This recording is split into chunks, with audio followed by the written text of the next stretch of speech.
नमस्कार दोस्तों जियो हॉटस्टार पर मिस्ट्री नाम का एक नया शो रिलीज हुआ है। शो में टोटल 8 एपिसोड हैं एंड 35-36 मिनट के आसपास इन एपिसोड्स की लेंथ है। एंड ये शो एक यूएसए का एक शो था मॉन्क, जो 2002 से लेकर के 2009 तक स्ट्रीम हुआ था, टेलीकास्ट हुआ था, जिसमें टोटल 125 एपिसोड्स और 8 सीजन्स थे।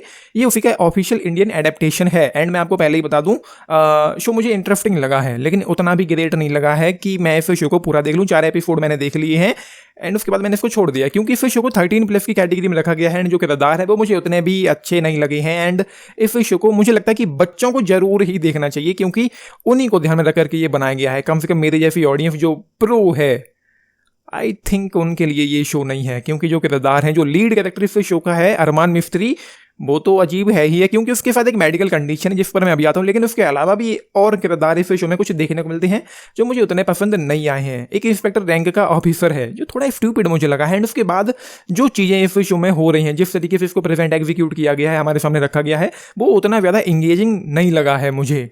ये बड़ा इशू था मेरे सामने इस शो को ना देखने का। एंड हर एपिसोड में, पहले 2 एपिसोड में एक ही केस होता है जिसको अरमान मिस्त्री, एक ब्रिलियंट एक्स कॉप, सुलझाता है। वो पुलिस से सस्पेंडेड है, क्यों है आप लोग देख लेना, आपको देख के पता चली जाएगा।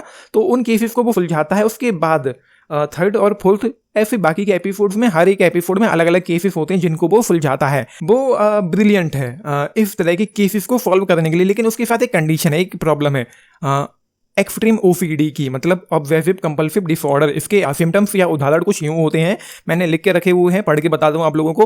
कीटाणुओं या गंदगी से अत्यधिक डर, किसी चीज़ को नुकसान पहुंचाने या खुद को नुकसान पहुंचाने के बारे में अनचाहे विचार, चीज़ों को बिल्कुल व्यवस्थित और क्रम में रखने की तीव्र आवश्यकता, यह संदेह है कि आपने दरवाजा बंद किया है या चूल्हा बंद किया है।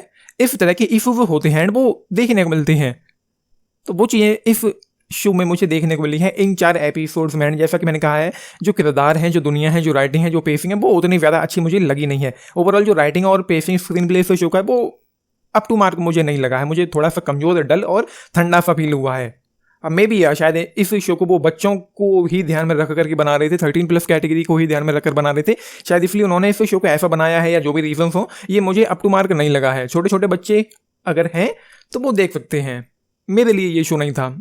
सो ये आप लोगों ने देखा है, देख रहे हैं, अपने टेक फिर लेके बताना। बाकी मैं रेट नहीं करना चाहता हूँ इस शो को। बाकी राम कपूर की परफॉर्मेंस मुझे कहीं ना कहीं अच्छी लगी है। सो आपने देखा है, अपने टेक जरूर लेके बताना। बाकी लाइक शेयर सब्सक्राइब भी करना है चैनल को, वीडियो को and this is Nitish signing off. Thank you.